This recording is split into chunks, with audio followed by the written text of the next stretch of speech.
Society, and I'm joined by Mr. Lovemore Fuyane. How are you, sir? I'm very well, thanks, my brother. And how are you? Fantastic. So I want us to go straight into the issue. You have been speaking a lot about secession. Yes. Can you please explain to us what the concept is? What are you thinking about?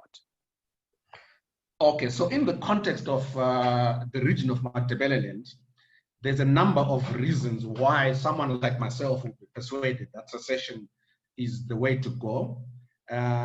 Firstly, there's a historical background to it. And then secondly, there's what you might call the current situation. Now, I know that, for a lot of people, when you mention a word like that, there's fear of the unknown. It's something that they're not used to. They somehow feel you now want to divide this thing and split it up, etc.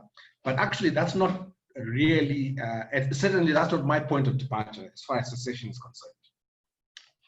The first thing that needs to be understood is that when the country that we know today as Zimbabwe was annexed, it was annexed in two phases.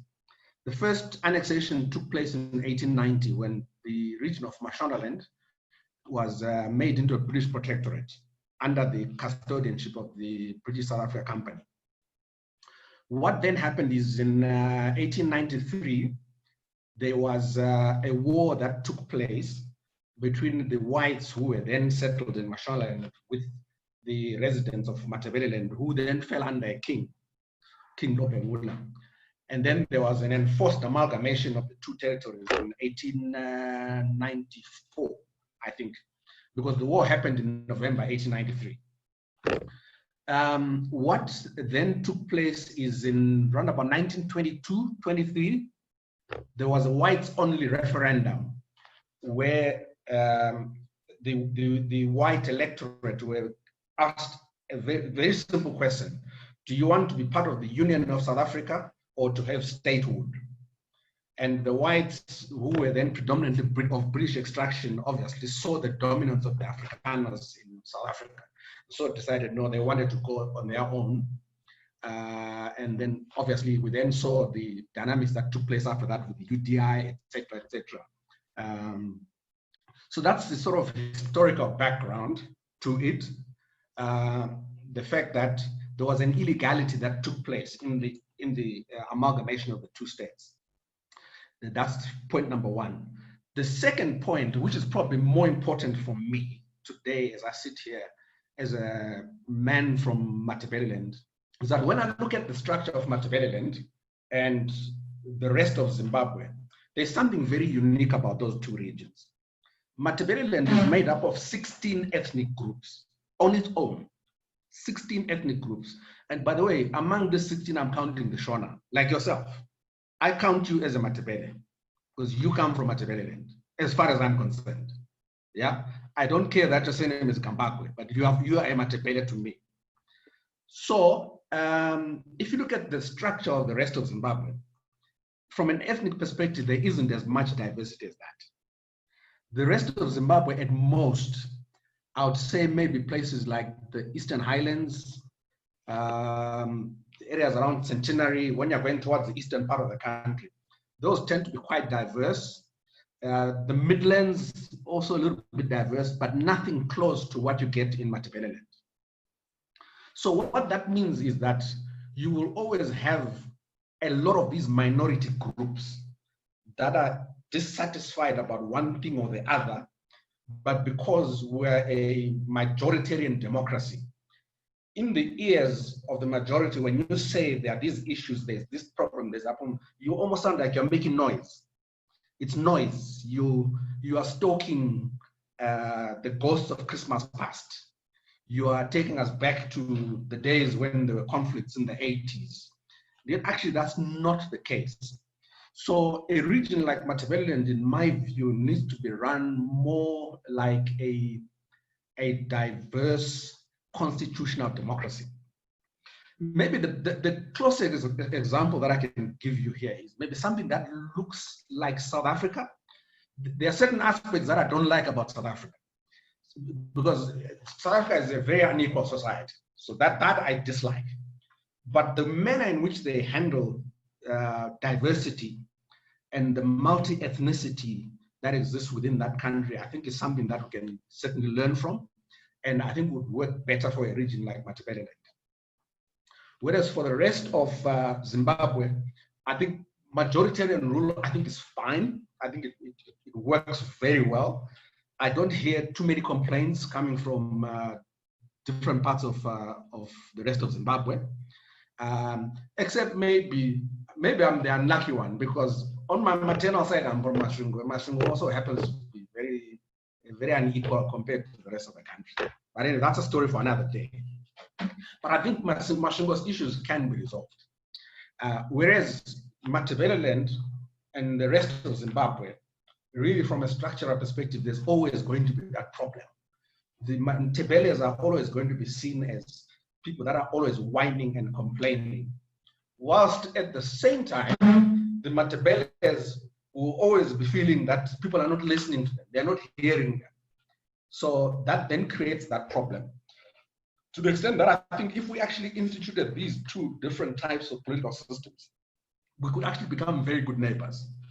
There's a lot of intermarriage and a lot of interrelationships that have taken place over the years by virtue of us having belonged to one country. And I think we can really get out of it.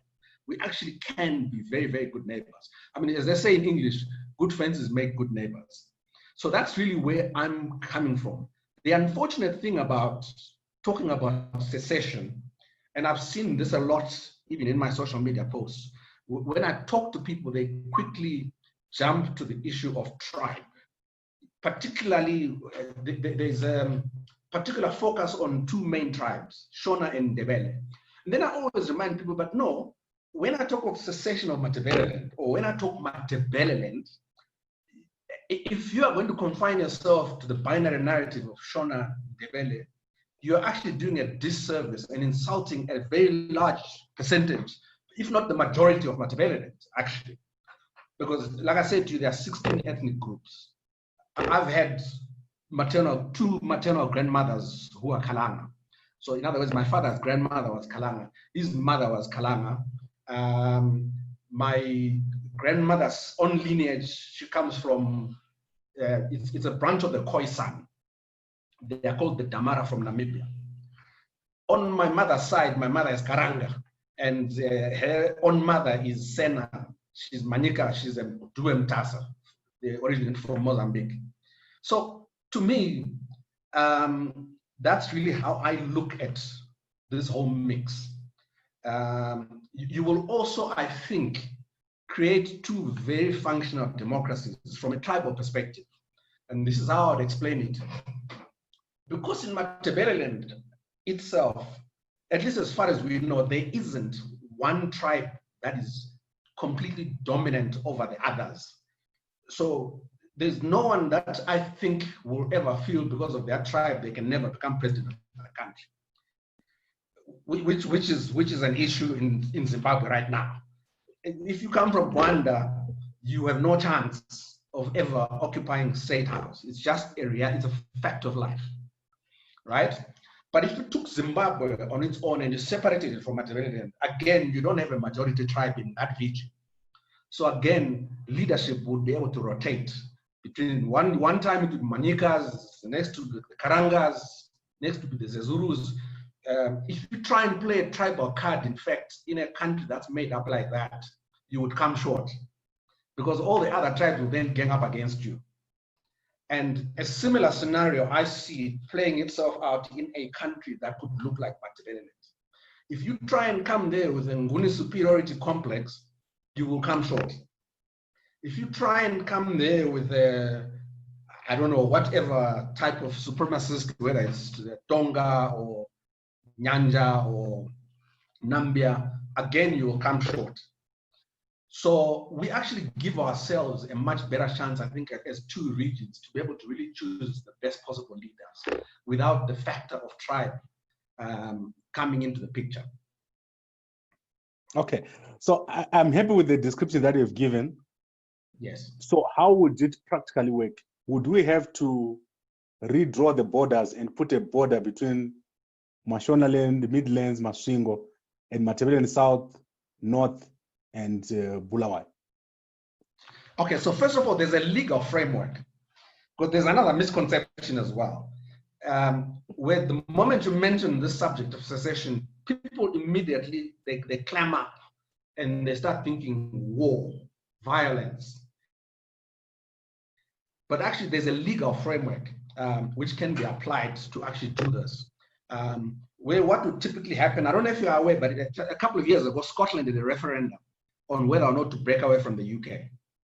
And that was done within the confines of international statutes. Quebec also did the same thing. I think it's just in Africa where, unfortunately, we are not able to resolve these things in a civilized manner. But otherwise, the legal framework exists. It is there, it is enshrined in the UN articles. I think it's section 1, if I'm not mistaken. I'm just trying to remember now. Where it actually talks about self-determination. So when a question of self-determination comes up, you ask the concerned group of people. They need to meet 4 criteria. I hope I remember all of them, actually. 1, they need to reside permanently within that space. 2, they need to be identifiable. 3, they need to have demonstrated an ability to sustain and maintain international relations. Unfortunately, the 4th one, because you didn't actually warn me before this type of this. Okay, yes. Topic. Yeah, but there is a 4th item which I'm just trying to remember now. So if you meet those criteria and you say this is what you want, a referendum is then held. The people concerned, in other words, we wouldn't have people from Murungwe and Centenary participating in the referendum.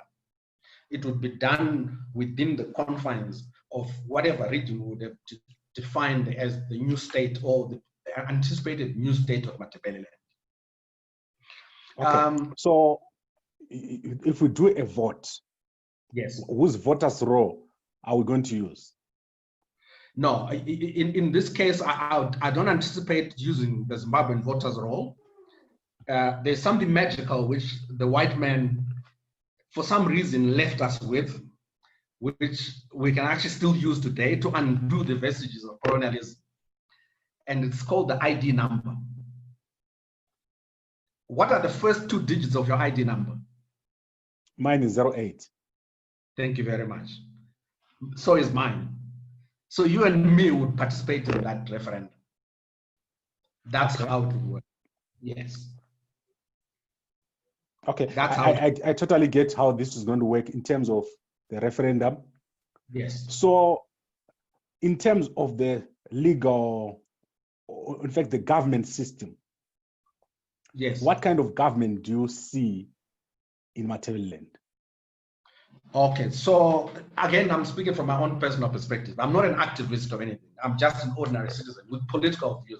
I happen to hold very strong political views. So the kind of government that I see, and there's actually a vision document which myself and a couple of associates are busy putting together, which will explain the pillars that we see forming, let me call it the vision of what the state might look like. But in a nutshell, I see a prosperous, diverse, and united society. That's the kind of thing that I envision and see going forward. There are people that have even raised the issue of saying, no, maybe you want to join up with South Africa. No, why would I want to join up with South Africa? South Africa is so unequal. So neither do I want to be part of Zimbabwe nor South Africa. I want to be part of Matabeleland. I want us to build something beautiful that we can all look at and be proud of. Okay, so is this going to be a kingdom? Is it going to be a parliamentary system? What kind of government? No, this will be a republic, my brother. The days of executive kingdoms are way past us. Certainly, I believe in the institution of the monarch, but only from a ceremonial point of view. So it would not be a kingdom, no. As far as I'm concerned, it would be a republic which respects all cultural norms. Hence, remember, I said in the vision, there's the word diversity. That word is very, very important. It's very, very, well, it's very key, a correct English term. Yeah, that's what people say these days, but it's very critical. So we need to be able to respect all cultures. So if the Ndebele say they want to have a ceremonial king, fantastic. If any of the other tribes say they want to have their own paramount chiefs, kings, whatever, fantastic. We fully support that. The state would put resources behind that and support it. Okay, but then you have to have your own border, you have to have your own army, you have to have your own police. That is correct, yes. Okay. So, because what we're talking about here is statehood, nationhood.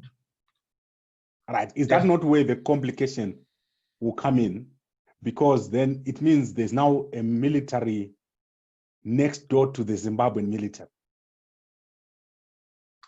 Well, the Zimbabwean military has got its own problems as well. Perhaps it's another reason why I would actually want out of Zimbabwe, because our military is politicized. So, do you want it? Do you want the current military as it is, the way it's structured? I don't think you do either. I don't think I've got a choice in the matter.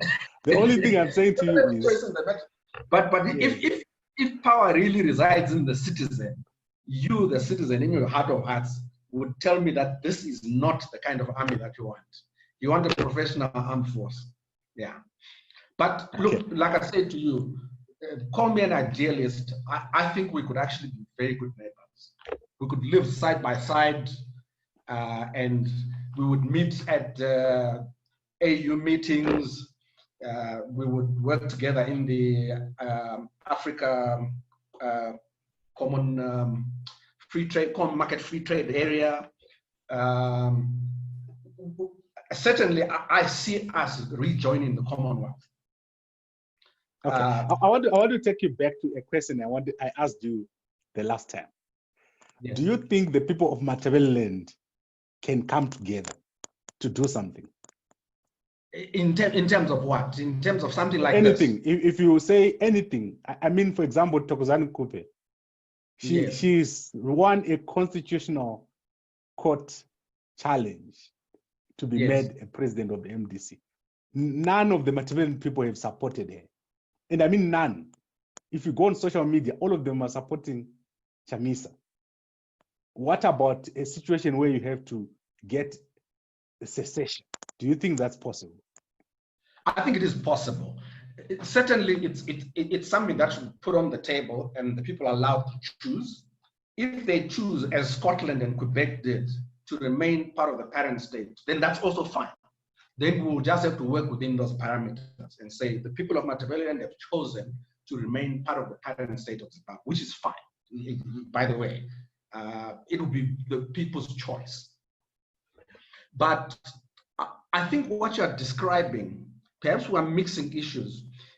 You are taking the dynamics of Zimbabwean politics, as I mentioned earlier on, with the binary tribal narrative, and I think confusing it or mixing it up with Ms. Kupe's current scenario.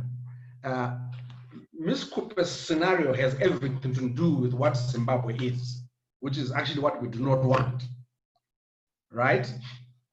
So the people of Matabeleland that support Chamisa, in my view, do so by and large because they do not like ZANU-PF.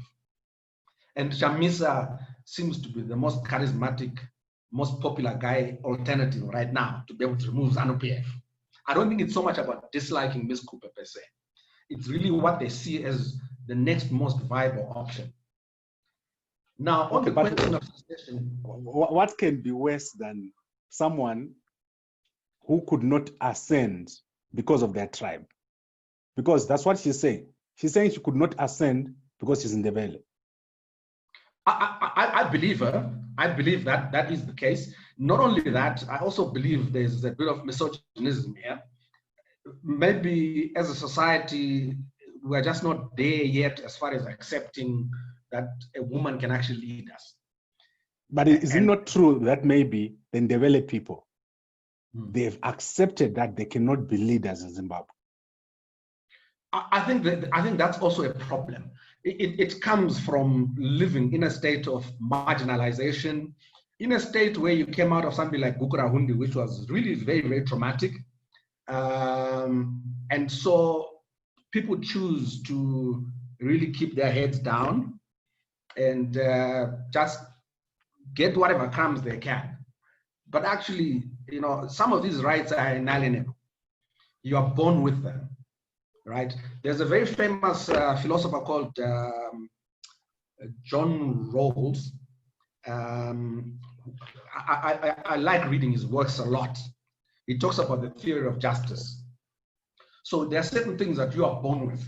You're entitled to them. You know, you speak Ndebele, you speak Shona, you were born the way you were born. It's your right to be that, exactly that, right? No one must try and take that away from you. But I think in the case of Matabeleland, by and large, at least institutionally, that has been denied, the people of Matabeleland. You know, I come from Kezi. I'll give you a very, very good example. So one time I went to visit the village and I was talking to the elders who were sharing drinks. I won't mention what type of drinks, but they were sharing drinks. And they were telling me about a case of stock theft that had recently occurred, and how the police at Kezi police station had messed up that case simply because of the language barrier. So the police in that police station were predominantly people that did not understand Ndebele or the languages that were spoken there, which are primarily Ndebele and Kalanga, by the way, in the Matopo Kezi area. Yeah, they didn't understand those languages, so they botched that case. There's another example that I always give to some of my friends. When I was waiting for my high school results, I went to teach in the rural areas. We used to call it Tira then. So I went to teach in rural Beitbridge in a predominantly Sotho-speaking area. And the kids were being taught in Ndebele by people that could not speak Ndebele. Now, what is the correct thing there? Remember, I told you about inalienable rights, rights that you're born with. Those kids were born into a Sotho community. What should actually have been happening is those kids should have been given the first option to learn Sotho first by Sotho-speaking teachers. Then you can give them the option of taking a second language, whether it's Ndebele or Shona or whatever. But first option, those children should have been, we were actually violating their rights as a country, to be quite honest with you. In fact, if you look at the broader definition of genocide, that is a perfect example of it. It's a continuation of that. Okay, so I get your argument. Yeah. I want us to focus on how this is going to work. So yes, we're going to have a separate state with police, with army, with its own parliament, which is got borders. 100%, yeah, like any other state.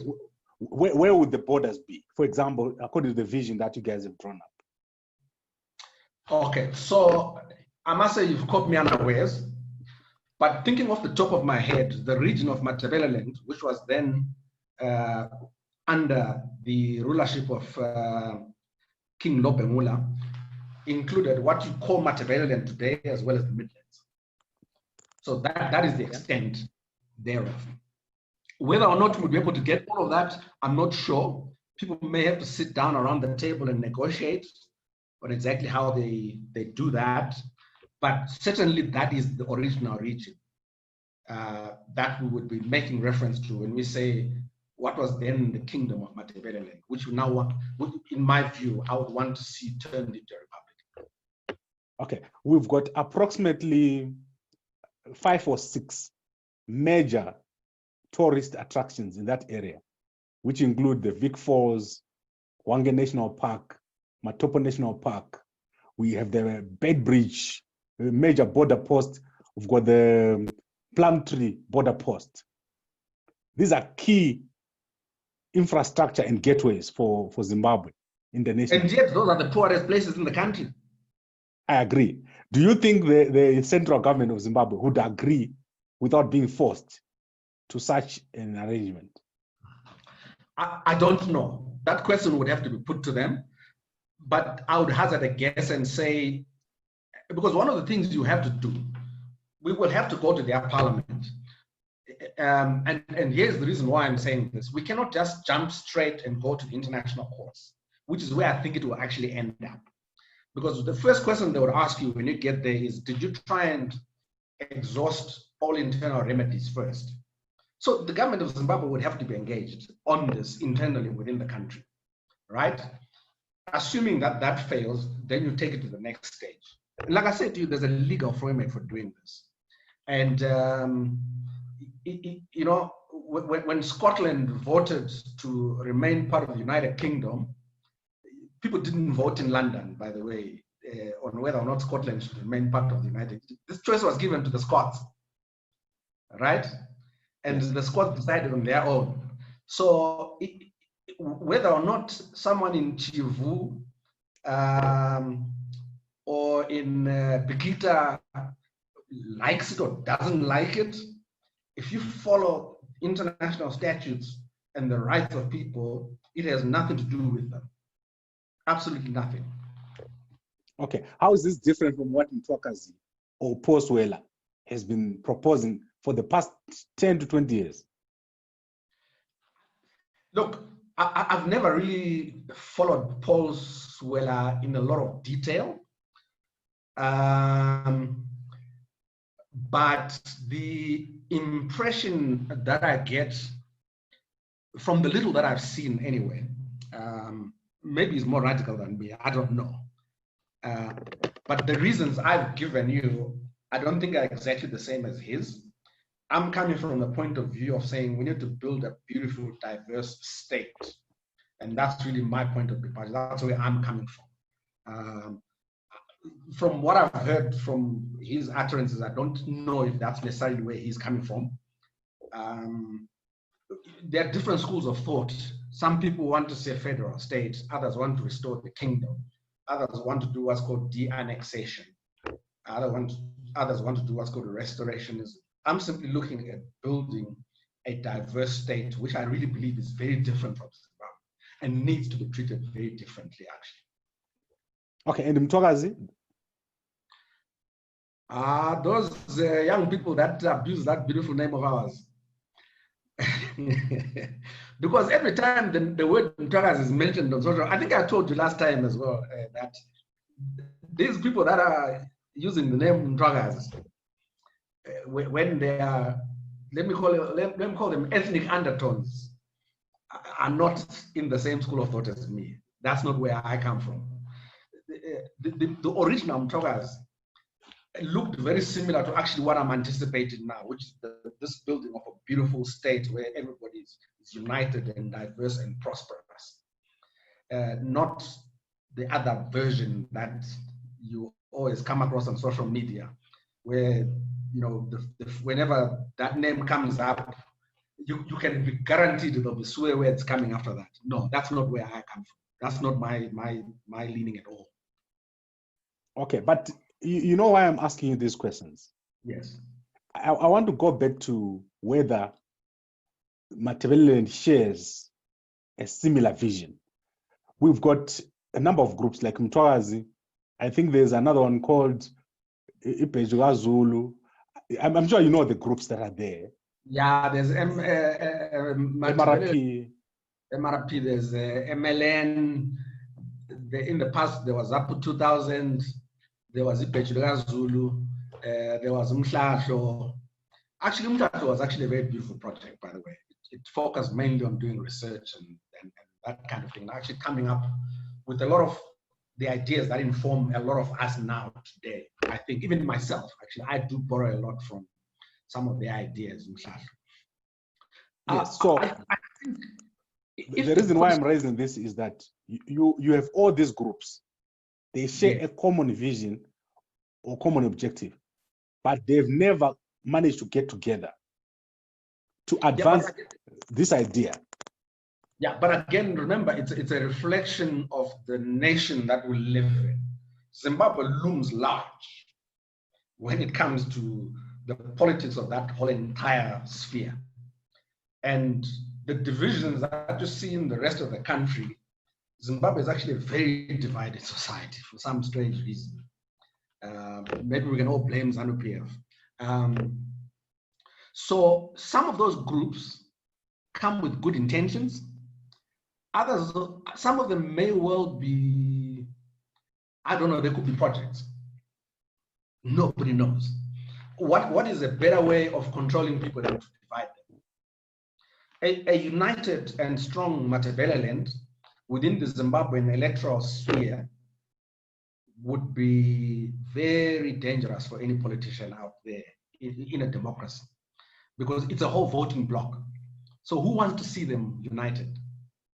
Honestly. Okay, but we've got Gukurahundi, which you just mentioned. Yes. Matabeleland and the key players have failed to take this issue, a recorded genocide, to the United Nations, to the EU, or to these countries which are outside, which could support. How are you going to be able to advance a complicated idea like secession when failing to take such a simple and straightforward case like genocide? I actually think within the state of Zimbabwe, it's impossible to resolve the issue of Gukurahundi. And that's actually one of the key drivers, one of the reasons why I believe in secession. So, you know, I think trying to resolve Gukurahundi before seceding is like putting the cart before the horse, right? You couldn't possibly have had justice for the Jews after the Holocaust until the Jews themselves were in a free state. You first had to get that first, so that they could earn the right to come and sit at the table and influence the decisions of the United Nations, have cases heard at Auschwitz, some heard inside Israel, etc., etc. For me, that's the correct thing to do. I don't think, well, again, South Africa is not the best example here, but I'll use it anyway. I'll take my liberties with it. Say you wanted to resolve the issue of apartheid in 1978. It would have been impossible, right? Not even the TRC, which they later had, would have been possible in 1979 in South Africa. You first had to get political emancipation. Then you can start addressing some of those issues. Okay, are you aware of the case of South Sudan and North Sudan? I'm very aware of it, yes. I live very close to them. Okay, is that not the similar situation that is going to develop after we have secession in Zimbabwe? That the situation gets worse than better? Look, I think if it's done in the way that I've explained it, the way I envision it, because I mean, I've got family on both sides, you know, both in Mashonaland and Matabeleland. I think if it's done properly and we follow normal legal statutes and we behave like civilized people, I think it can work without, I'm not saying it's going to be simple. It's not going to be easy. It's an idea that people still need to, I think, acclimatize themselves with. Maybe not just in Matabeleland, actually. I think even in Mashonaland, I've had very, very, very lengthy debates with people that have nothing to do with Matabeleland or the Matabeleland that we envision. Someone that comes from Zaka there is arguing with me and saying, you know, you can't do that. That land has always been ours. And then I ask, but my brother, the land that you're saying has always been yours. The Kalangas and Nambias and Tongas and all sorts of other people. Are you disregarding them? Are you saying this whole thing belonged to Mambo? Honestly. Okay. So. Yes, because I'm trying to bring us to a point where, remember, all this discussion we're having is still at the objectives. And we're trying to see if it's an idea that can practically be implemented. Yes. For example, there's devolution right now in the Constitution. Why is devolution failed? It will never happen in Zimbabwe. Again, for the same reasons that I gave you about a TRC in 1978 or 1985. It will never happen. It's a pipe dream. I think when the Constitution drafters drafted the Constitution, they did it in good faith. They had all the good intentions, but it simply did not work. And it's not going to happen. It's not going to. There's no devolution that's going to come to Zimbabwe. No devolution, no federalism is going to come. Only but it's in the Constitution. Isn't it easier to push for something that is already in the Constitution So, you know, you have something, there are laws against abduction in Zimbabwe right now, right? In the constitution. Yes. But are they not happening? Well, they're happening, So, definitely. Yeah. So if there's no political will, these things will not happen. They are simply not going to happen. And that is why a state of secession, where the people of Matabeleland are left to their own device to either fall or rise without blaming anybody, for me, I think would be ideal. Okay. Then what is to stop Manicaland, Masvingo, Mashonaland West, Mashonaland East from saying we also want to secede? What would be the problem with that? Or someone will come with a reason, and then they say we also want to leave. No, but I'm saying what would be wrong with that? With them exercising that choice? I don't think that's a solution to say if we have a problem in Zimbabwe, we should just leave Zimbabwe.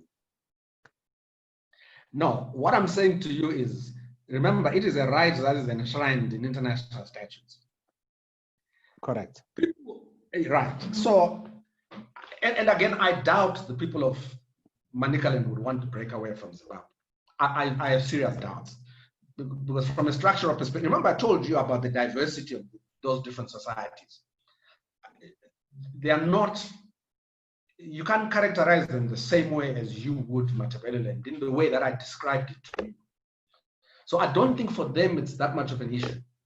In fact, there's a very, very important academic development that took place in the 50s when the whites developed what was known as Standard Shona. And they were actually able to merge all these different languages to create this one. It's actually the Zulu, right? But it's called Standard Shona. But the Manikas, the Karangas, and everybody else felt accommodated by it. And they've accepted it. And that's what they live by. Books are written in those languages. You can't do that in Matabeleland. You can't create one standard, I don't know what you want to call it, standard Ndebele or standard Kalanga for the whole region. You can't. It's not possible. It's simply not possible. With professors, university professors tried. They even tried to merge Kalanga into Standard Shona and they failed dismally. Okay. How would you fund an idea like this? So, you mean the process of getting there? The process of getting there, the process of setting up an army, the process of setting up a parliament, a referendum, all these things. Well, countries are we talked of using the ID number of Zimbabwe, but you will obviously need to set up your own national identity system. Yeah, all countries get born all the time. You mentioned the example of South Sudan, which is a new one. I think now there's one that's also coming up in, I think it's in a part of Cameroon. I just can't quite remember what exactly it's called, that particular region. It's a building process. We will have to get there brick by brick, hopefully with the support of the international community. Because I believe we have a very, very good moral argument for wanting to go this way. At least I believe so. Let me not pretend I speak on behalf of anybody else. There's no one that I lead. I don't lead anybody except my family. Yes. Do you see like how complicated this discussion can get? Like, I know it can. I know it's not going to be simple because of the resistance that we anticipate. But like I said to you, if you really want to do this thing properly within the confines of the legal norms, you have to go through it in good faith. The same way the MDC keeps going back to the courts now, even if they know that they are not going to win. Sometimes you have to act with good faith. Once you've failed that step, then you go to the next step. Even the liberation movements, when they started off in the late 50s, it was all about peaceful resistance. It was all about engaging. It was all about sitting down and talking and all of those things, all done in good faith. Okay. Then only as a last resort did things really degenerate. But one hopes, there's one thought that I'd like to leave with you. If at all, I'm not saying we're finishing the interview now, But there's a very profound statement that I heard from somewhere. I can't remember who the author or the originator of the thought was. But this person said, there are no winners in war. Think about that. Okay. Mr. Lovemore Fuyane, I think this discussion, we've touched so many issues today. Yes. So what I want us to do is, I want us to leave it here today. Fantastic. And continue where you just left off. Yes. Where we said, if this thing doesn't work, where do we go? And also, I want us to discuss the roadmap of setting up a state. Okay. So what I've committed to with a couple of colleagues is that we're busy drawing up, well, we've drafted a vision, which hopefully during one of these shows I can expand on. I've already hinted on some of the elements that are contained in that vision. And we want to see if this vision can be sold and bought into by a lot more people so that there's a groundswell around the idea. At the moment, it's an idea. It's something. Okay, and I'll try to get you in touch with Poswela. I think it's important for an idea like this to also borrow from people that have come before with similar ideas. 100%. 100%. Because yeah. I know Poswela is of the idea that there needs to be a fight before something like this can happen. And I'm sure you can have a chat with him and hear what he thinks. I can see where he'll be coming from. He has already anticipated what he thinks would happen. But if you ask me, I would dissuade both sides from going down that route.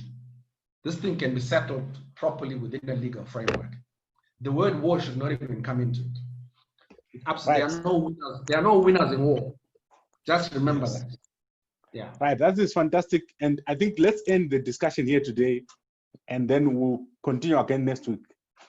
Thank you very much for joining me for this week's discussion. Is there anything else you want to say before we close? No. Except I want you to be my MP in Matabeleland. I'll never be in government. I'm happy in the media space. Thank you very much, sir. Okay. Salute. Sure. Bye.